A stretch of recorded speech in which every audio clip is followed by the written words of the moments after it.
Well, welcome back to the Views from the Drix podcast. I'm Sandy Burks, joined alongside head football coach Buck Buchanan. And, Coach, it's been a long time since we've been on the podcast. It has been a long time since we've been on the podcast, but really it hasn't been because it's always there. I mean, they're always there. So that's true. So yes and no. But it's been a long time since we've been here recording a podcast. Well, the weather is certainly different from the last time. It is definitely different. It's nice. I got a jacket on today. That's got right. A coat. So. We do have a coat. That's right. And the coat up. Yeah. Well, we wanted to do an episode before Thanksgiving. It just didn't work out. So this is kind of like our de facto holiday special as we're approaching Christmas time. Well, we didn't want to give favoritism over one holiday to the other, so we're just going a holiday episode. Do you have a favorite? I like any time the fish bite. Okay. Did the fish bite recently? It was okay over Thanksgiving. It could have been better. So Christmas might be a leader in the clubhouse for this year. Maybe. If you get them going. We'll see. Okay. It's all weather dependent at this point. Okay. Well, so, but I mean, obviously Thanksgiving's got a lead on Christmas, but we'll see in a few weeks. Well, that's why you play 4 quarters. That is. I'm not sure we played 4 quarters sometimes. Well, that being said, Coach, the season's wrapped up, and I'm curious your thoughts on how it went. A little recap. Well, we did a lot of good things. We did some things that we shouldn't have done, and unfortunately, when you look at what we did for the season, and I hate to say it like this, but we're 3 plays away from having a winning season and 3 plays away from being a 6-win team, and we're really a minute and a half in 2 different games between WashU and Center from being an 8-2 ball club or have been playing for a conference title that last week against Trinity, which we were banged up and we didn't match up well, and we didn't give ourselves a chance in that game, to be honest with you. But so when you look at the season, though, we did a lot of great things. We were, for a new defensive strategy, we played some really good defense at times. Didn't play consistent like I'd like us to. That we got to do more in the future. And then offensively, for 6 or 7 weeks, we were the number 1 passing team in the country and top 2 or 3 in offense in the country, and we in all levels. And then we kind of took a nosedive there at the end of the year with some injuries but I also think that we did a good job of trying to create a plan to overcome some of that. And I think it's going to serve us well going into offseason. But, in the big picture, and I'll just tell you what I've told everybody, and, we're focusing on Nehemiah and that story about the average cupbearer for the king that goes and rebuilds the walls. And that's kind of what we're doing. And we did that in 2018 and 19, and kind of the same recipe right here. We're really challenging our guys to play with a sword in one hand and a hammer in the other. Well, and I think back to the days when I was playing too, and you look at the schedule, and I know you're not going to make any excuses, but I think what was neat of this Hendrix team is you played a pretty challenging schedule. You look at your 2 non-conference opponents. WashU is a team that will slip in the top 25 some years. East Texas Baptist is a team that from the American Southwest Conference that's pretty competitive. And then you look at our own conference, and I think you really are starting to see the SAA continue. It's ascent into one of the better conferences, if not in the region, like in the country, with Barry having one of their better teams to date. Trinity, as always, really good. You saw some really stiff competition, and this year you played a lot of young guys, and I'm just wondering, what you're looking forward to going forward with those guys. The number one thing is to understand that we don't need to go out there and be complacent with being competitive, and that's where I think we felt ourselves this year at times. You see us ourselves kind of in the second halves. I feel like we were complacent with being competitive instead of going out there and striving to win the games. And we've got to do a better job of that. I mean, that's a coaching deal. That's also player. I mean, that's everybody, top down from the organization, and a lot of that's on me, getting ourselves ready to go out there and play and to play for 4 full quarters. And I am excited about having the majority of our team back and the majority of our group, in off season and going to be working hard every day. And I think we have an opportunity to finally get back to that expectation level of playing for a conference title and doing those things that we could talk about before, but I'm not sure we could fully buy into and believe. And I think that that's the step we've got to take now, is being competitive, being close is not what the acceptable level is.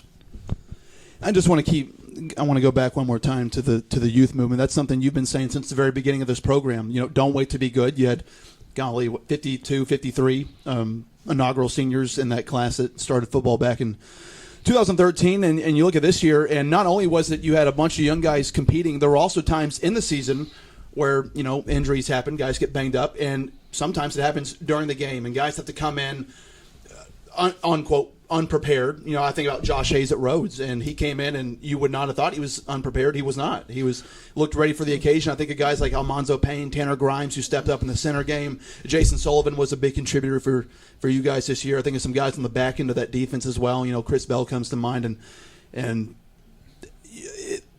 what does that say, about some of those guys and their preparation?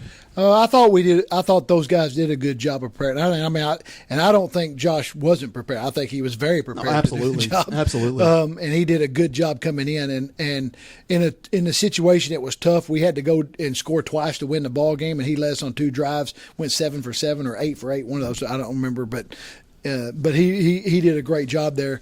And then you take a step back, and now you have everything at your disposal for a week. And we played rocky at Rhodes at times, but I do think he settled down and played really well against Center and Trinity at the end. And we missed on some things. Like if he'd have been the guy all year, yeah, he's probably more prepared to do those things. But again, I think he did a good job of putting himself in a position to go out there and play and win. And again, that's all you can ask from any of the guys. And you're right, all those freshmen that you mentioned. And I'm missing a lot too. I think. Oh yeah, Mason Johnson, Trey Johnson. Yeah, there was a lot of young guys that got a lot of reps this year in game time and real time situations and played for wins, and I think that's going to serve us well. But again, it's not being happy that we're playing, not being happy that we're out there, not being happy we're traveling on the bus, not being happy we're wearing a jersey, and not being happy to be competitive, but happy to go out there and play at our actual best.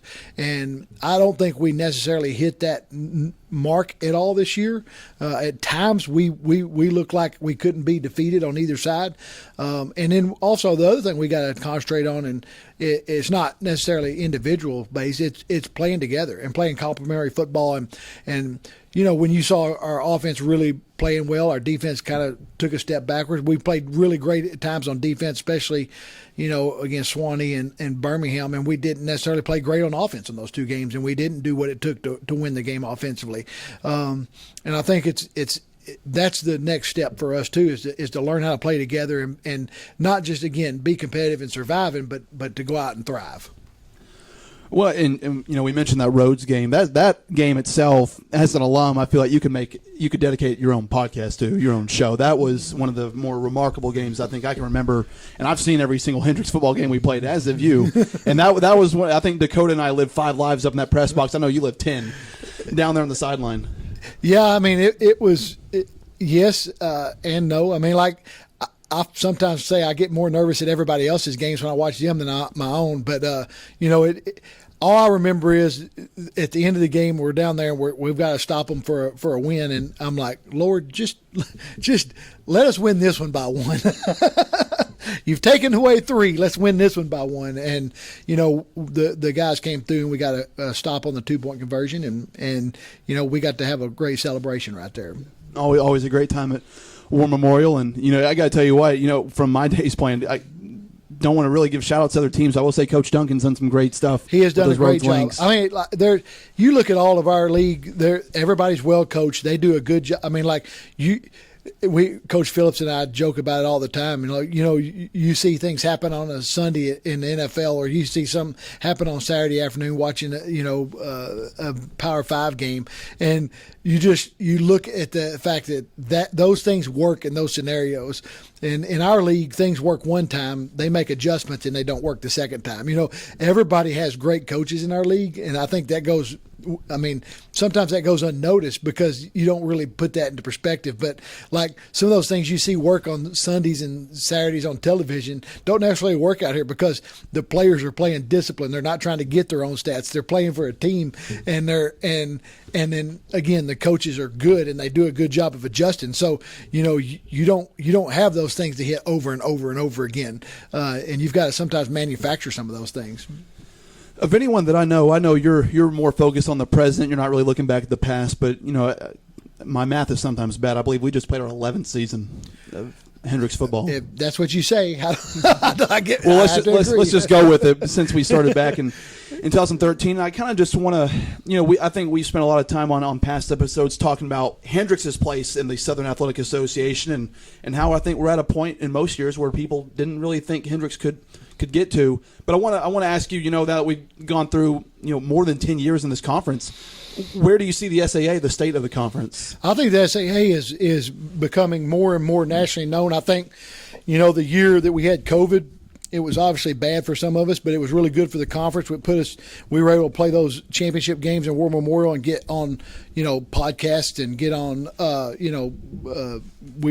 the games were broadcast internet wise, and it allowed a lot of people across the country to see our league play, and it put us in a little bit better light, and it's all a lot better football than I think that we probably were playing when we first started our league. And and now when you step it up and you see Trinity, who should have beaten St. John's, early in the year, and then they beat Mary Hardin Baylor, they beat Hardin Simmons in the playoffs handily, and then, unfortunately, Barry is sitting at home this year with one of the best teams they've ever had. Of course, I've been there too. I mean, we lost to a 2-point conversion to Mary Hardin Baylor one year at Louisiana College, and we were at home, and they won the national championship. So you can be one of the best teams in the country and be at home. I mean, and I fully think that Barry was one of those teams this year, and I don't think a lot of people wanted to play Barry in the playoffs. And I think that Tony's done a great job of putting them back because they had a little bit of downtime there, between first 2 years or during like the year after COVID, like we did too, and we're starting to climb out of that too. But they did a great job. And then Trinity, unfortunately, I think for Trinity, if they match up in the other side of the bracket, they're still playing right now, and they'd probably be playing for a national title this year. Granted, they would have played North Central, I believe, and that was going to work out probably the way it was going to work out. But they were one of the best teams that I've seen play in our league in a long time, and those two teams were as good as any teams that have played in our league over the last 11 years. Well, I think one thing that's also neat is the more and more our program goes, the more graduates we're putting out there. Some of those graduates are on coaching staffs around the country that are still involved in the playoffs or have been involved in the playoffs in years past, quite a few of them, and I know we still have one shout going. Out to Daniel Packard. He's still playing, and he hasn't lost a game since he's gotten to North Central. Well, I don't know how much of it has to do with Coach Daniel Packard, but I will say of all the people I've known in this program, I really can't think of anyone who is more deserving than him to be in that spotlight. He's a hard worker. I mean, he really is, and just one of the best guys I think that's come through this program. Oh, you can't say enough good things about Packard. I guarantee you that. And I wish I could have kept him on our staff. Put it that way. Well, he's certainly doing a great job. Well, Coach, we missed Thanksgiving. Of course, we didn't get a chance to really talk about. Back in the day, it was easy. We got a lot of mileage out of Jack. We kind of, I hate to say it, we kind of use him like a mule, man. We just go to him for lists and all this stuff to give us great content. I know. And then we'd either bash him over the head or say, good job, Jack. That was pretty good. Yeah, I mean, we really do miss Jack. I mean, we do. I mean, it's hard to do these podcasts without him sitting across from me. Coach, I thought we had a good replacement in Dakota, but he declined the mic today. He didn't want to get on. Well, unlike me, he likes to punt. There's only so much you can do. He's punt and pass kick. I wouldn't put it past Dakota to win some of those Thanksgiving competitions. Probably true.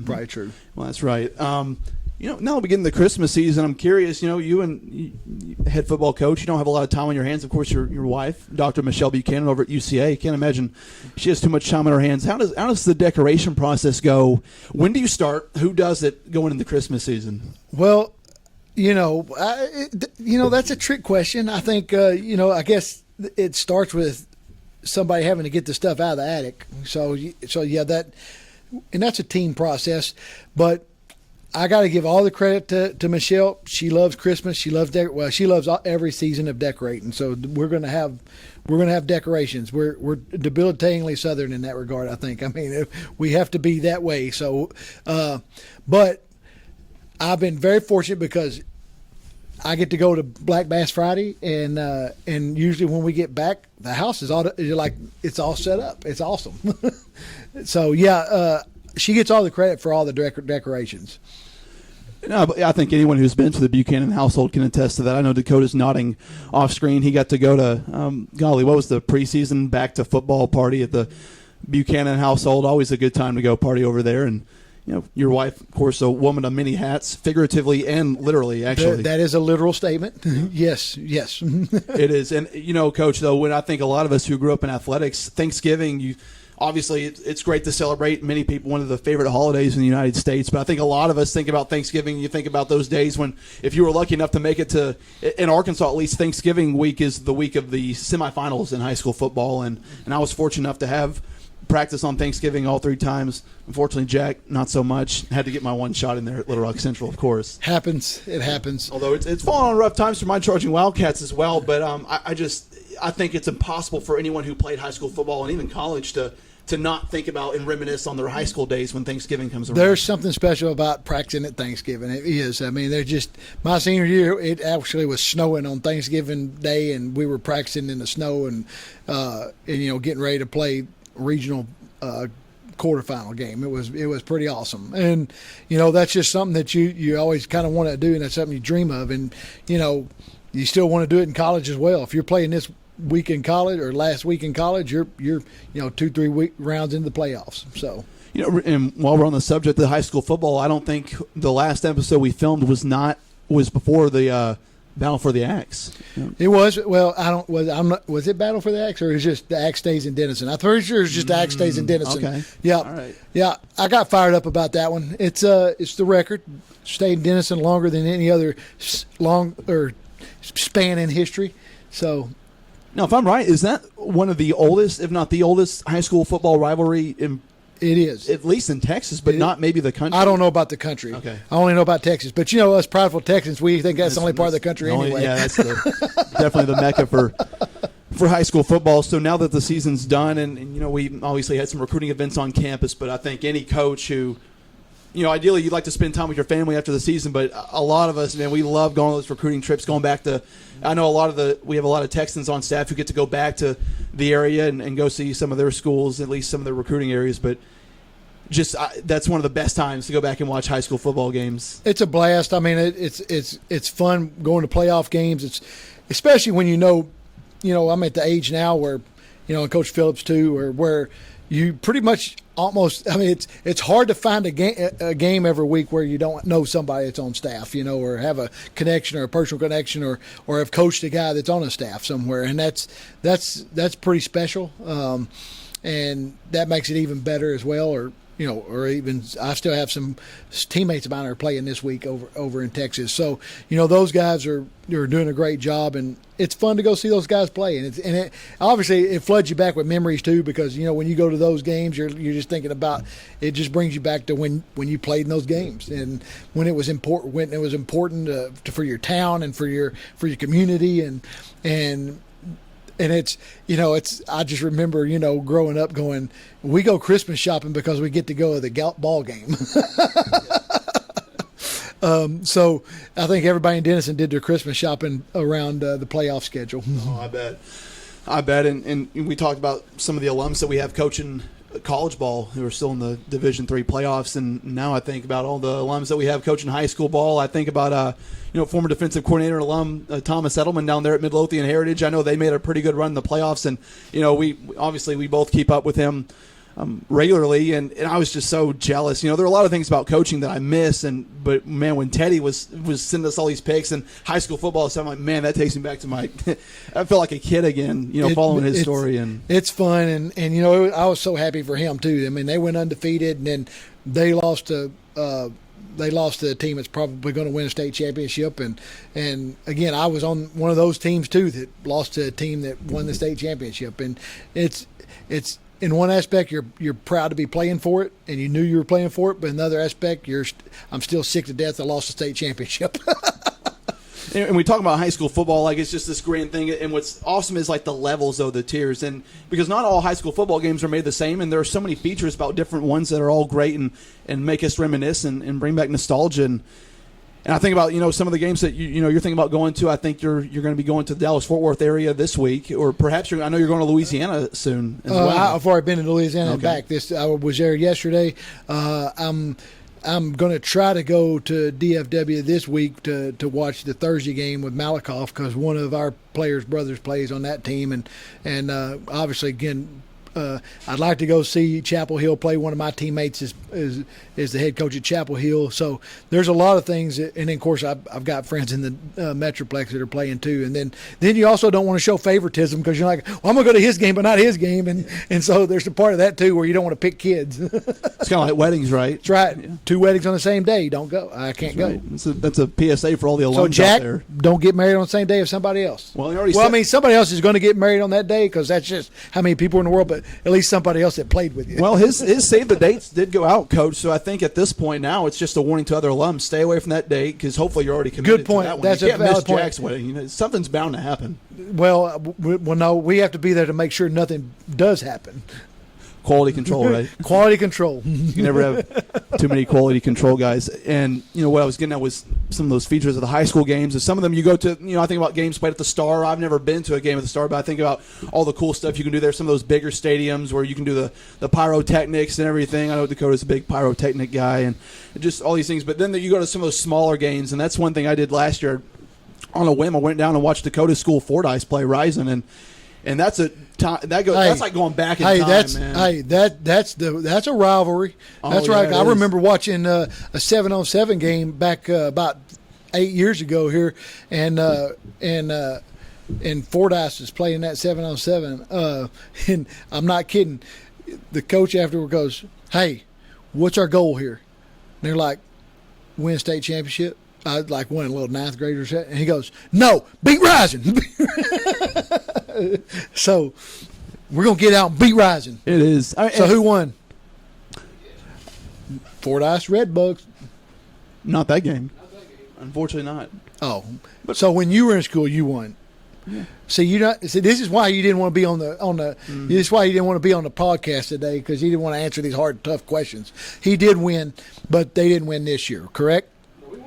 It was. I went to this game year. last year. It was a great game, and there's some talent. It's just one of those great atmospheres. It's old school. It's tucked away in the trees. The stadium, of course, for anyone who doesn't know, Fordyce, that's where Bear Bryant went to school. And so there's a lot of history there, the Red Bugs, and you got the railroad tracks going behind that's tucked away in the trees.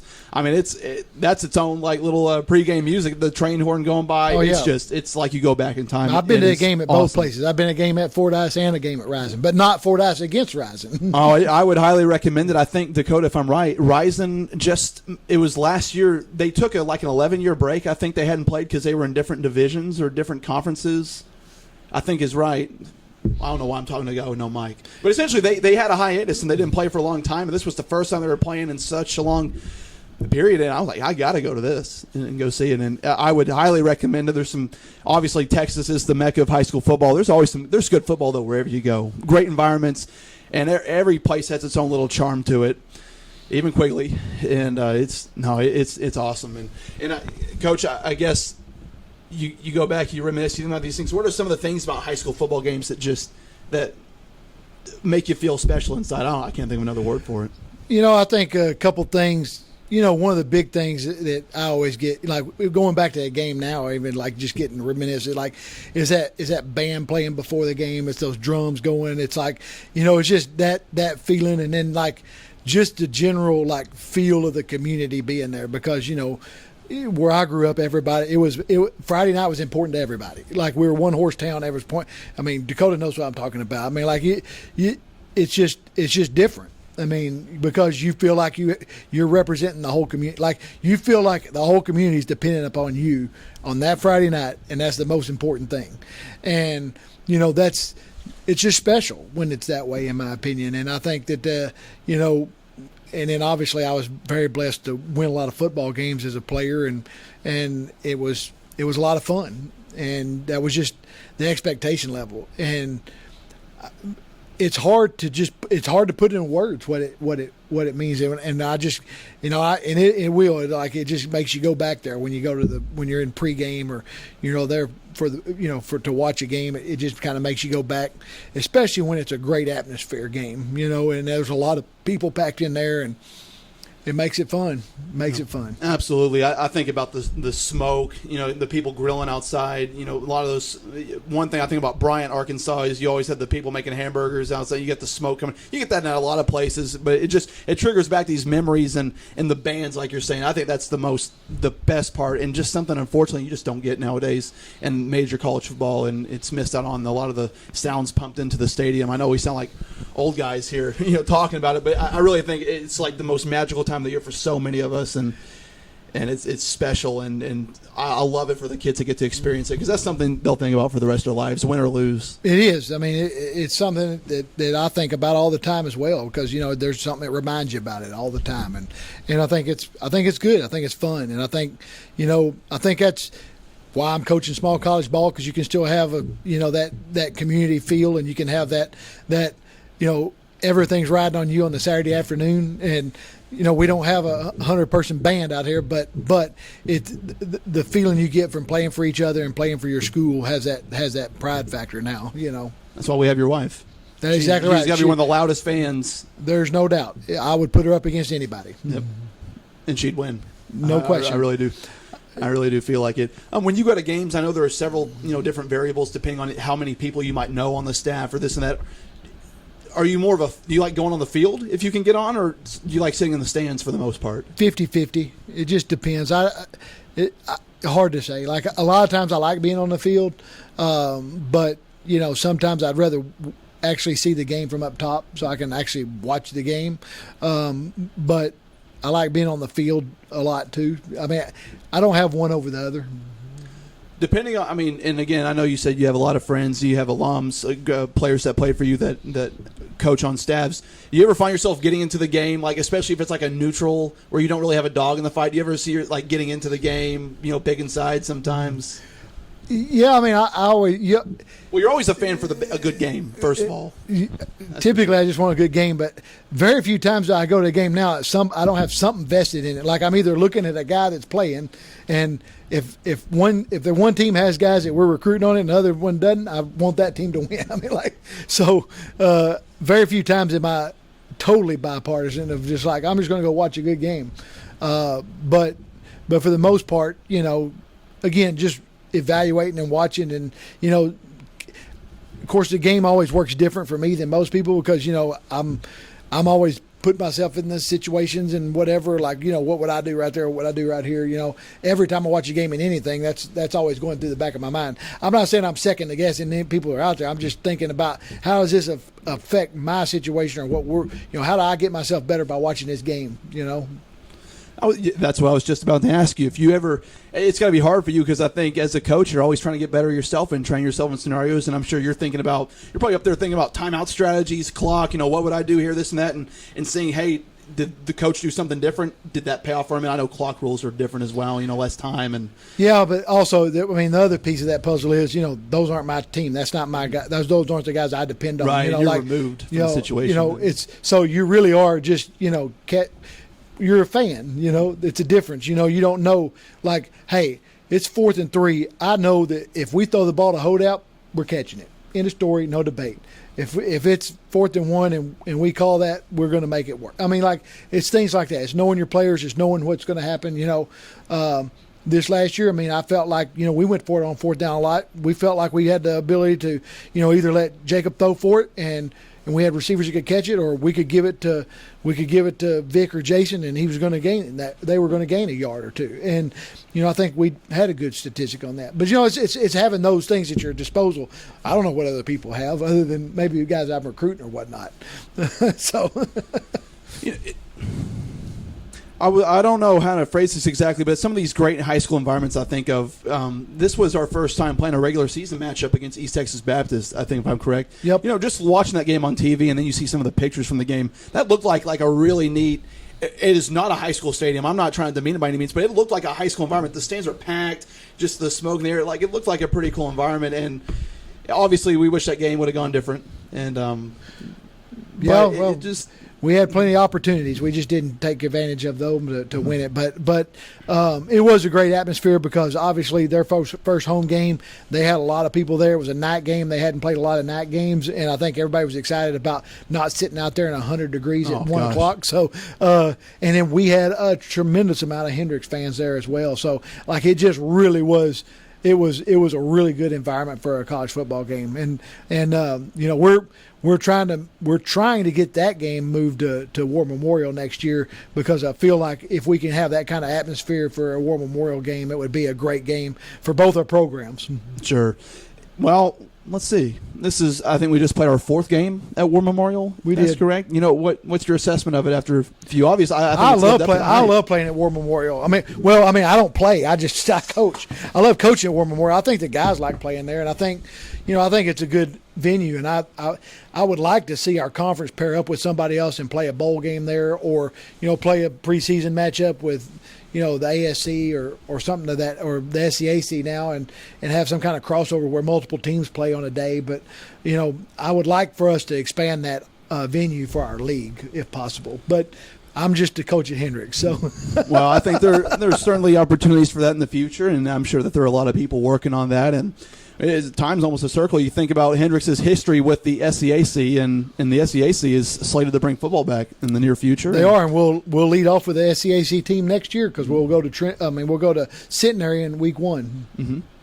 That's right. They started football back. They played a JV season this year. They were undefeated in JV. Successful. That's right. Yep. That's right.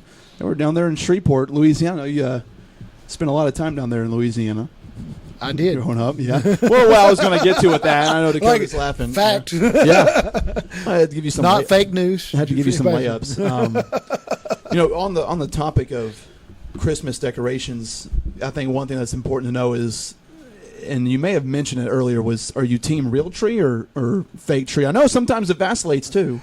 I grew up team real tree. I mean, I love real trees, but with recruiting and traveling and all that stuff, it's easier to have fake trees. And Michelle's a multiple tree person. So, we're multiple tree people now. Mm-hmm. I grew up with one tree in the house, but we're multiple tree people now. So we got one for we got one for each of you. Well, there you go. This really would have been a great time to have Dakota with the mic, because I'm wondering.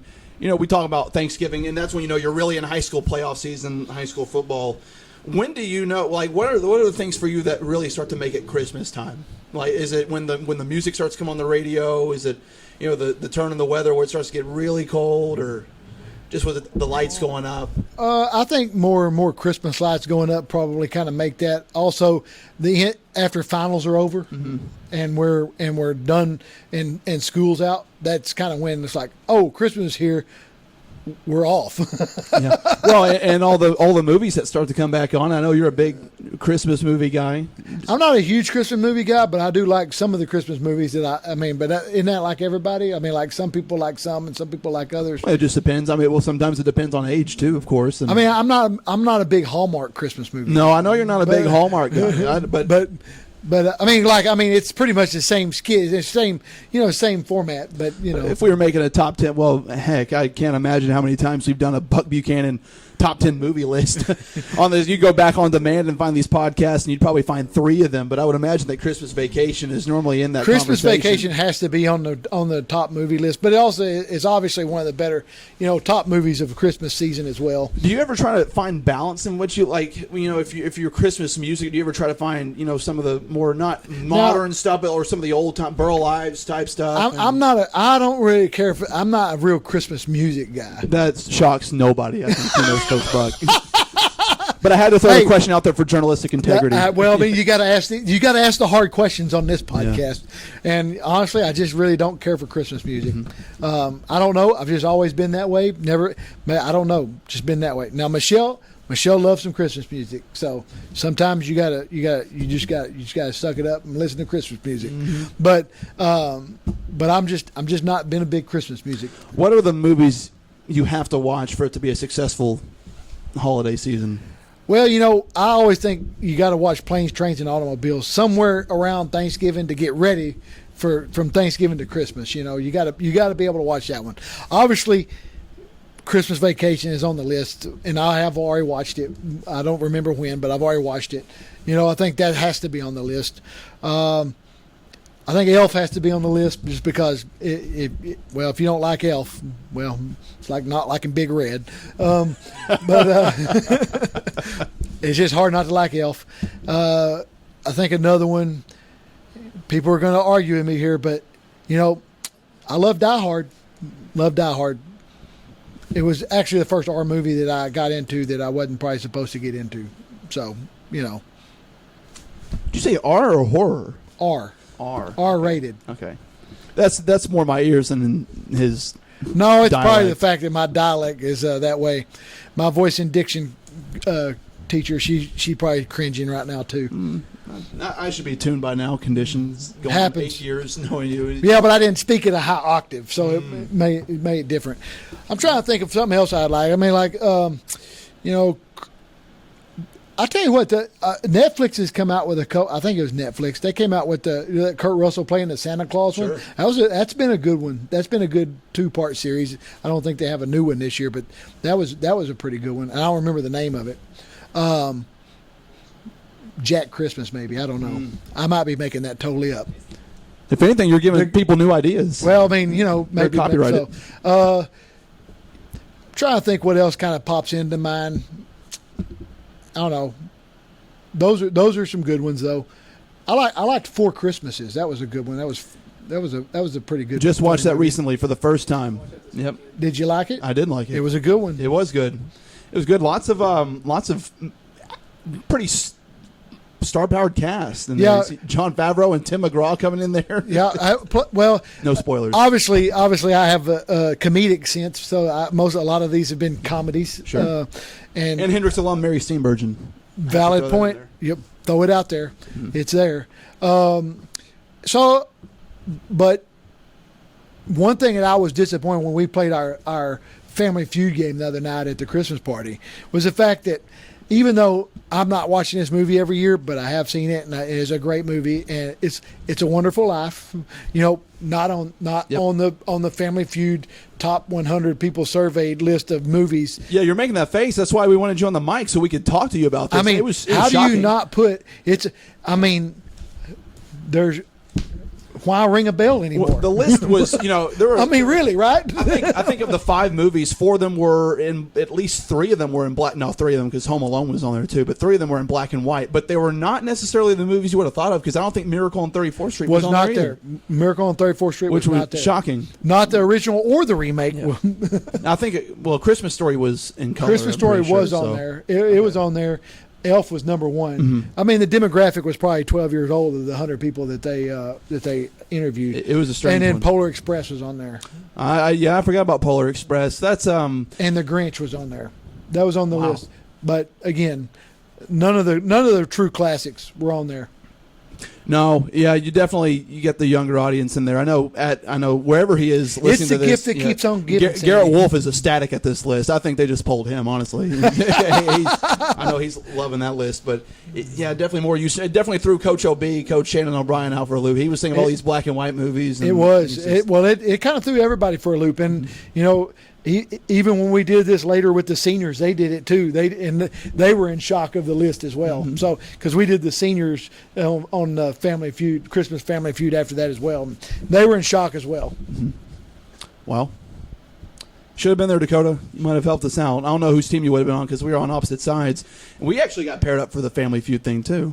Mm-hmm. He and I had to go up there and contest, and sure enough, his hand's faster than mine. 100 people surveyed. Top answers on the board. Mm-hmm. Who's ready to play? That's the thing we need to bring back. A long time ago, Coach, I think we've done this a couple times, is asking, what game shows fit the coaches best? Like, which coach could host this game show, like the best pairing? What do you think I could host? Well, we went through quite a few. And I think we may have played this with head men's soccer coach Matt Kern one time, and he had, I forgot what he said you would be good at, but there are quite a few you can go with. What I want to know what I'd be good at. I'll relay your answer to the people at home, Dakota, but you have to help me out here because he could do quite a few. I think Family Feud would be pretty fun. He's good. I could do Family Feud. I think I could do Family Feud. Not Richard Dawson style though. That's out. I mean, I can't do it Richard Dawson style. Can't be kissing everybody. Well, no one's mistaking you for Steve Harvey either. But no, but I think I could do it. I think I could do that. The only problem with that is, well, no, I might could be kind of like Steve Harvey. When you give a bad answer, I might react negatively. Yeah. Yeah, if we had filmed the old podcast, there were quite a few times you gave Steve Harvey look at Jack. Here's one I'm going to throw out for you, and no one's going to get this. I could host Wheel of Fish. Yeah, I don't Didn't know get what it. that is. For those of you who want to know, it's watch UHF, Weird Al Yankovic. It's a movie. Okay. You don't know what that is either, do you, Dakota? You'll have to look it up. Yep. He's probably looking it up right now. We have the best research team in the SAA for podcasts. That's for sure. What game do you think you could play right now that you feel like you have a good chance of winning? Could you compete on Wheel of Fortune? I think I could go to Wheel of Fortune. I could do that pretty well. Jeopardy? I don't know. Jeopardy, to me, I think you'd be better at Jeopardy. Well, it depends on the day. I mean, some days some days I'll be playing along with my grandparents. I'll get the board. I'm like, oh, I've got this day. And then you look and you're like, oh, my gosh. It's rough. My first cousin played on Jeopardy. He was on Jeopardy. Did he win on Jeopardy? No, he got beat. But he had a great effort. But he did miss the singing cowboy. But anyway, I think I've said that before. I'm trying to think. I did quiz bowl in high school. So, I'm trying to think. I think I could do Scrabble. Do they still have that game show? Chuck Woolery used to host that one. Wow. I didn't know that. Y'all need to watch some game show networks so y'all can catch up. You know what else? I think I couldn't do it, but I think my dad would know every price because he watched Price is Right every day. So I'm pretty sure Dad could be on Price is Right. The other game show, I'm thinking off the top of my head, I don't know. Those. I think those are pretty good ones. We just need a chance. Someone needs to give us a chance, and we go on there and we'll rock the show and maybe win. But we don't know until we try it. And we do pretty darn well. I'm trying again. I don't know what else really. I haven't watched so many game shows in so long. I don't even know what's out there anymore. When I was a kid, I used to love Pressure Luck. With the days I stayed home sick, Pressure Luck. I love Pressure Luck. No whammies, stop. Deal or No Deal, that's more modern. I was trying to think of anything else. Deal or No Deal, that's, to me, aren't you just picking numbers? Yes, it is. It's not based. It's just 50-50. I feel like we're just scratching the surface of games, but at the same time, I can't think of any more that I used to watch on TV. It's because I spend too much time watching Jeopardy. Let's Make a Deal, Yeah. Which Wheel of Fish was a combination of Wheel of Fortune and Let's Make a Deal, because you could keep the fish or you can take what's in the box. What do you get? Nothing. I don't know why I'm talking about game shows. My parents are the typical now watch news at 6, watch Wheel of Fortune at 6:30. They're not old, but they're in full grandparent mode now. That's but your parents are like me. They're early morning risers. Mm-hmm. So you start getting around 6:30, you're like, you start to fade a little sun's bit, already down. Well, going to bed. That's right. Better hope the Cowboys are playing at 3:25. That's exactly right. Not those 7:30 kickoffs. Those 7:30 kickoffs are killing me. Mm-hmm. Well, that's right. Well, that'll just about wrap it up here on this Christmas podcast. Always good to get you back on the show, Coach, and hopefully we get to do it more in the spring. When we have a little bit more time. Well, when you go 7-3, you get asked to do the show a lot more. So, we're not going to lose any games in the spring. So hopefully, I'll get asked back to do the show more. Hopefully, more local radio shows come calling, or else you just got to come back here. This is like the minor leagues for Coach Buck. You get called up to the radio shows. You go up here for a bunch of people, but here you just get to hang out and just hope that people are watching. Well, we can force people to watch, but I think that's coercion. So. 1, 2, 3 team. That's right. Well, that'll do it for our Christmas episode. That's Coach Buck. I'm Sandy Burks. And for our executive producer, Dakota Saylor, saying so long for now, and we'll see you next time on Views from the Drix.